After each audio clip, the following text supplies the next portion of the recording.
Well, folks, this might be sort of a downer video, or maybe it's an upper video. I'm not sure. Do you prefer uppers or downers? I prefer uppers. Are we talking about drugs? What the hell are we even talking about anymore? This is about the economy. What?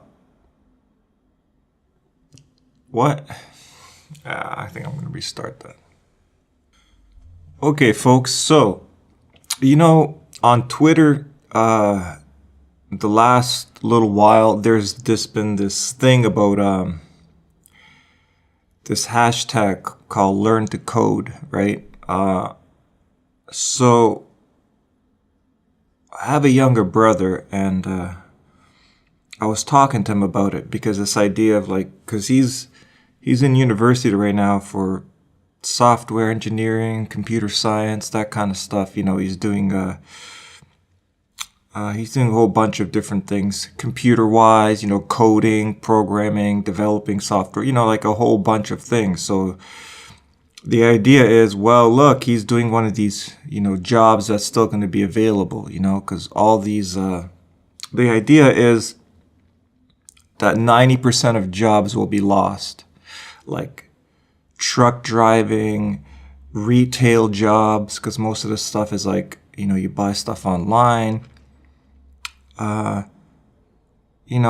That's the latest stat, that 90% of the jobs will be lost. And then my younger brother was saying, well, I was telling him about that Learn to Code thing, and I told him, oh, at least you got one of the good jobs, coding and stuff. And then I mentioned to him, but I mean, of course, that will be taken over by AI also. AI, artificial intelligence. And then I got us talking, and it got him curious, because then he went into some forums and he tried to research what other people are saying about it, is AI going to take over most of the, learn to coding, stuff like that. And there was mixed opinions.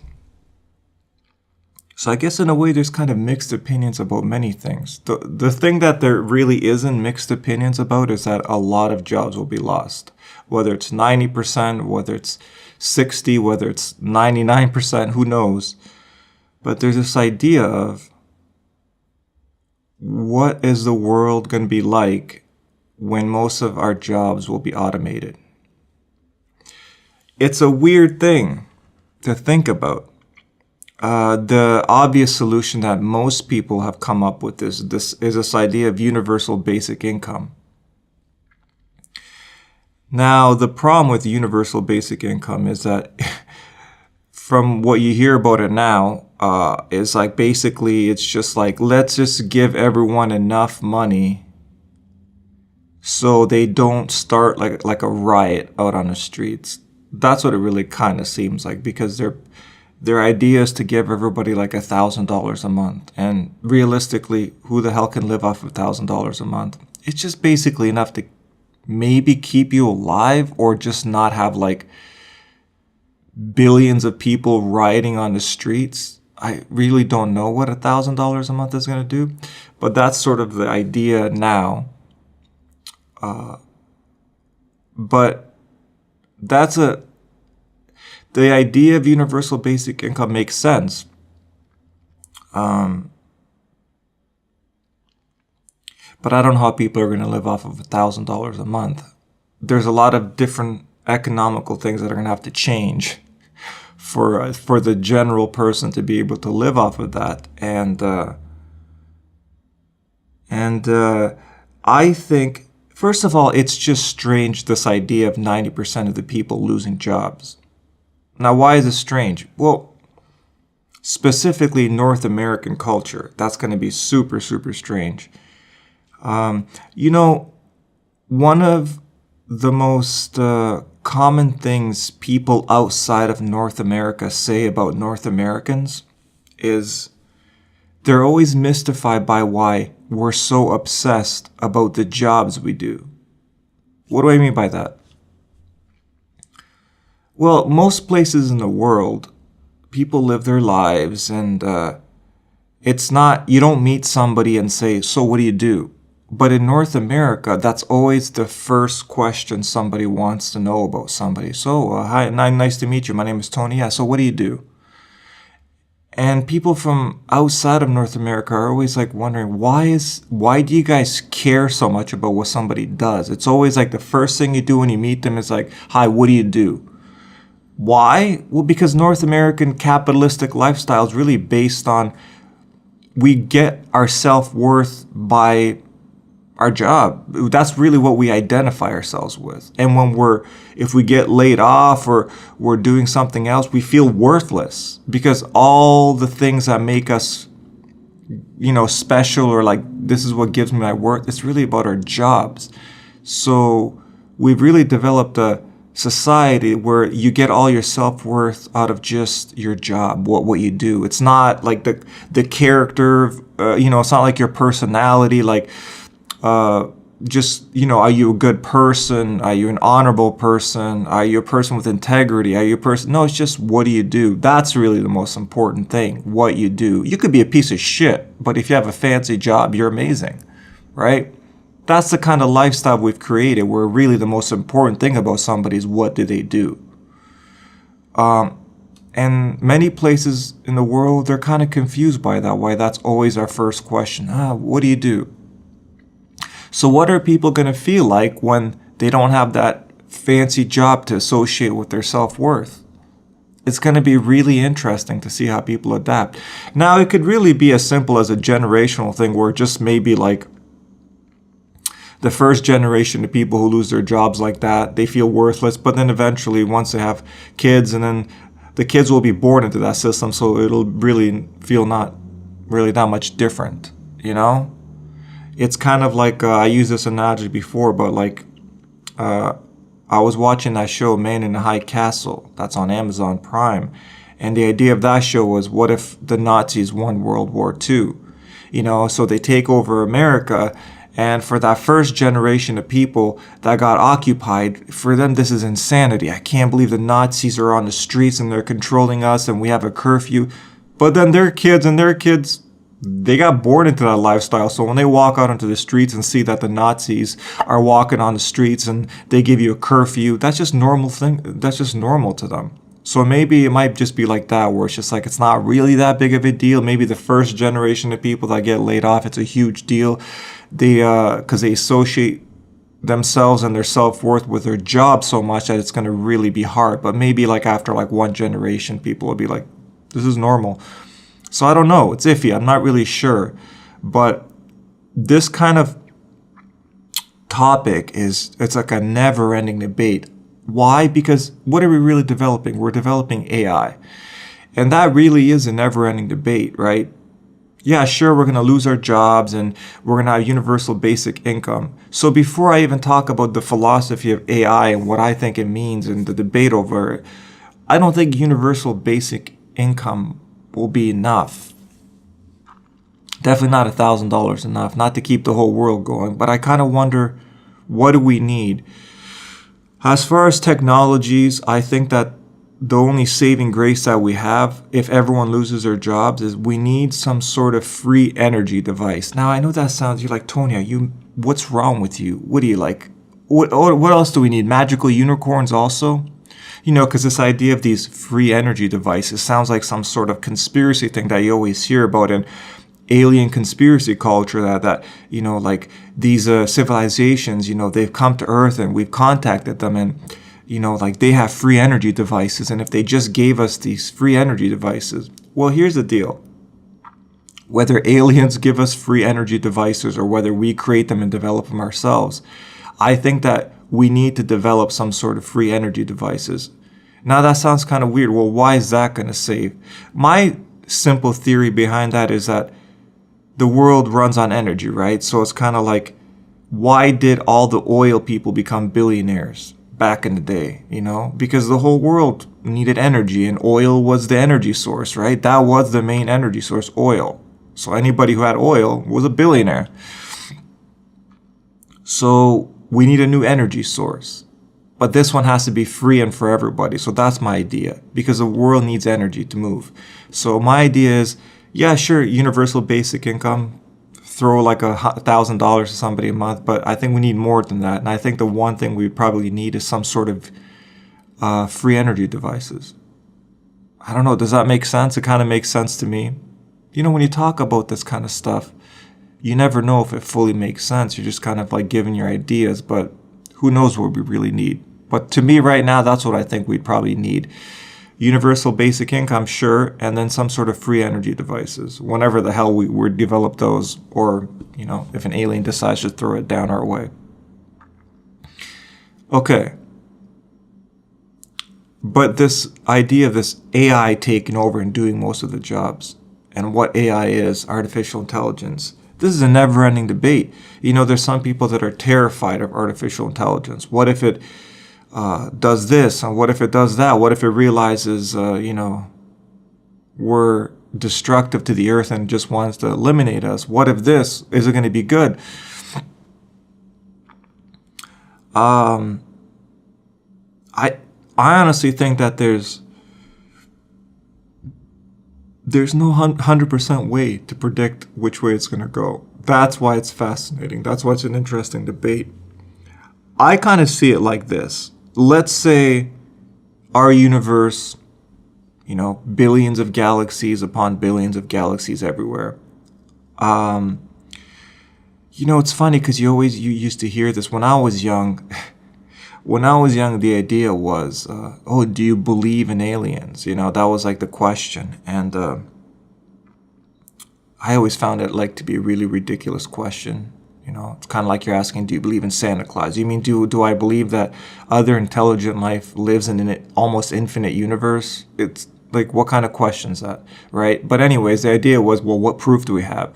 So then we developed these telescopes and we were able to observe more of the universe, and we realized that, wow, there's actually a lot of planets orbiting around suns in that quote-unquote Goldilocks zone, where it's not too warm, not too cold, so it could potentially have water and all the stuff you need for life, right? That was the idea. So now people got super excited because science told them that, yeah, there's actually a lot of potential. It's weird that you needed science to tell you that there's a lot of potential for intelligent life. That makes zero sense to me. Yeah, oh, you mean like when you stare out into infinity and you wonder, is there other intelligent life? No, it's all us. Everything is us. We're that special. It was a weird question to ask. But anyways, the point is, this is the way I see AI going. There's billions upon billions of galaxies, and I think that wherever there's intelligent life, where they've developed enough to have AI, I think if you sort of did a survey on every single planet in this entire universe that developed AI, it's probably hit and miss how it went. I don't know what the percentage would be if like 90% of the times it went well and it was very helpful for humanity, and the other 10%, like, yeah, the AI like just took over and like realized that the humans or whoever's living there is destructive and they're just damaging the planet and they tried to eliminate them. I don't know what the percentage is, but my guess that is probably not 100% either way, right? So that's important, because even if it, like in this infinite universe, even if 99% of the time it goes perfectly and it goes well, but the other 1% it goes really bad and it kind of wants to take over and eliminate the people on that planet. Even if it goes bad only 1% of the time, in the scope of the entire universe, if 1% of intelligent life in the universe it goes bad, that's a lot of AI out there trying to take over the universe or trying to eliminate humans or organic creatures because they think that they're just, you know, they think they're destructive, right? Because that's always the notion, right? Because if you eliminated humans from the earth, the earth would be completely fine and it would probably eliminate all pollution, right? Because the idea is human beings are really the only destructive life on earth. You know, it's always you know, if you have the potential to manipulate your environment, you know, you can manipulate it in a destructive way. So that's, you know, that's the intelligence we have. We can destroy the earth. So this idea of AI, should we be worried? How can it go? I think it could go either way. But here's the one thing I know for sure. You know, I'll relate it to something else, 5G. So you're probably thinking, what the hell does AI have to do with 5G? Well, you know, these 5G networks that people are trying to develop right now, maybe they have developed or maybe they're already implemented. Doesn't matter. The idea is people are concerned about 5G once it gets fully implemented around the world. They think, 5G, does it cause this? Is it bad? You know, it doesn't matter. Why? Because 5G is going to happen. So I think it's the same thing with AI. Yeah, you could be concerned about it, but it's going to happen. It's not like all of a sudden we're going to get together and think, you know what? Maybe it's not a good idea to develop AI. Let's just not do it because it's not worth the risk. That's just not how forward momentum works. We're going to develop AI, right? If we can, we're going to develop it. So it's really as simple as that. So like, is 5G damaging? Is it not? Is it safe? At this point, it doesn't matter because we're going to develop it. It's going to be implemented, you know? It's kind of like you have 3G, you have 4G. It's all of a sudden you're going to be like, we're good. We're done. No more. 5G, nah, we're done. It doesn't matter. We're going to develop it. So whatever the implications are, that's the implications, but it's going to be developed. So that's about the only thing I know for sure about AI. Is it good? Is it bad? Is it going to help us? I don't know, but it's going to happen. So we're just going to have to see how it plays out. But it's definitely interesting to ponder the possibilities. And then, of course, the last question really is, what is it going to mean to be human if AI starts doing everything? You know, do we become obsolete? That's the other, like, sort of philosophical question. What really is a human being and what was our purpose? There's this very famous quote about this idea that our only real purpose was just to give life to machines and to AI, and then we're done our part. I guess it's really debated forever. You can just debate that. Who really knows, you know? I sometimes wonder if it always goes this way. Like going back to this infinite universe we live in with billions and billions and trillions of galaxies, intelligent life, I assume, is going to be in many places in this universe. Does it just always happen that way? Where there's a civilization that gets evolved enough to where they develop like artificial intelligence? Does that happen? Is that inevitable? This idea of like, going back to simulation theory and being inside a simulation, because they say the odds are we most likely are because, once a civilization evolves enough, it just develops these realities that look just like actual reality. So how do you know if you're actually living in a simulated reality? And I sometimes wonder, does every civilization that gets evolved enough, do they just develop computer chips and computers and AI? Does that happen every time? Or can there be a civilization that just gets really advanced, but it's not about digital simulations? Or does it just always turn into that? Because evolution is a weird thing. Does it ever just stop? Like, for example,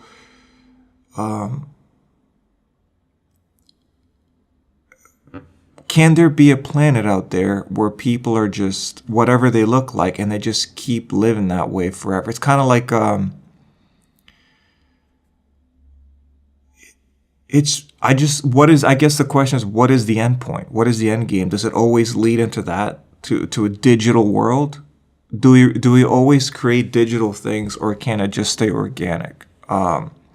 Because if it turns into digital, then that seems like, of course, it's going to turn into a simulation eventually. Because the second you create a digital world, once you get that technology more advanced, it's going to turn into some sort of simulation. And also, once you turn digital, that's going to, once again, eventually turn into some sort of artificial intelligence. So it's interesting. I'm not sure what the answer to that is. Is that really, does organic matter just evolve and become super intelligent, and its purpose is just to create digital things? It sounds so strange or so crazy. But But I don't know what the answer to that is, but I don't know what it's going to mean to be a human once AI does everything. And once AI starts creating music and starts creating art and starts creating everything, yeah, it's going to be really interesting. It's like, how do you know? It's like, but the one thing that's really interesting right now is that I find that I don't hear it discussed too often. It could just simply be that people are just too busy living their lives to be pondering these things. They're going to work and they're paying their bills and they don't have time to ponder this notion and this philosophy of what does it mean to be human once AI takes over. It's a lot. It's pretty heavy. But the one last thing about AI that I like to say is that going to, okay, once we develop AI, is it going to be almost inevitable that eventually we'll get this super intelligent AI to be the leader of the world, right? Because you think, well, why? That's kind of stupid. Well, humans, it seems at the level we are now, evolution-wise, seems like it's very tricky for us to have power and not sort of, I don't know, abuse that power, manipulate it, or just kind of be corrupt with it, right? So would just like a neutral artificial intelligence that's not looking to dominate and control and manipulate and cheat and lie, would that be a more ideal leader? Maybe we just let a super intelligent AI decide things, We get rid of most of governments and presidents and prime ministers and leaders because we know that from the beginning of time, people in power have, generally speaking, manipulated and taken advantage of that and cheated it some way, the saying power corrupts. I mean, it is what it is. No blame to anybody. It's funny sometimes when somebody down below looks at somebody who's got power and they're like, oh, look at that person. They suck. They're evil. Look, they took advantage of it. But you always have to ask yourself, what would you be like in that position? Would you be any different, right? To have that much power, and would you try to steer it towards your favor at all? So it goes beyond just judging the people that have the power now and calling them greedy and crappy, and because it's human nature. Like I said, the only way it wouldn't be that way if we just sort of evolved to a state where every single human being on earth understood at the deepest level that we're all one and it's not about me against you. And everything I do that's destructive and harmful to you, it's like doing it to myself. If we all understood that at the deepest level, then we can have people in power because they wouldn't try to manipulate people or cheat people because they would understand that it's basically like cheating themselves and they just wouldn't be capable of doing it. But until we get to that state of evolution, maybe an artificial intelligence would be able to make better choices. Who knows? But I think maybe the way I see artificial intelligence trying to make decisions, kind of like, could artificial intelligence fuck it up any more than humans did when they were in power, right? Because humans have a pretty high failure rate as far as being in power. So I figure give AI a chance. It might be able to do better, right? So yeah, so that really is, those are some questions to ponder, How much is AI going to take over? How many jobs are we going to lose? Is universal basic income enough, or do we need a new thing like this energy source that I talked about? This free energy source. Do we need something like that on top of it? What are people going to feel like when they don't have their jobs? Their self-worth. Is that going to be a really big deal, or just for only one generation and then that kind of just goes away? Yeah, and ultimately, what does it mean to be a human after AI does everything almost better than humans? It's going to be interesting to see. I don't have any of the answers, but I pondered this stuff a lot because it's interesting. And I guess the ultimate thing to say is we'll see how it turns out. Like I said, like 5G, like AI, these things are going to happen. So it's not about pondering like, oh, should we have AI? Should we develop it? What if it turns bad? It doesn't matter. We're going to do it. It's going to happen. And however it plays out, that's how it's going to play out. We'll see. It's interesting. Now, I know this was a very long-winded video, and I very much doubt anybody probably got through all of it, because I understand that. I think that right now the stat is that most people, they will not watch more than 3 minutes of a video. They said that's the average viewing time for somebody who watches a video. So I understand. But sometimes I make long videos because they're really just a way to just get these thoughts out of my own head and put them and just record them. And that's it.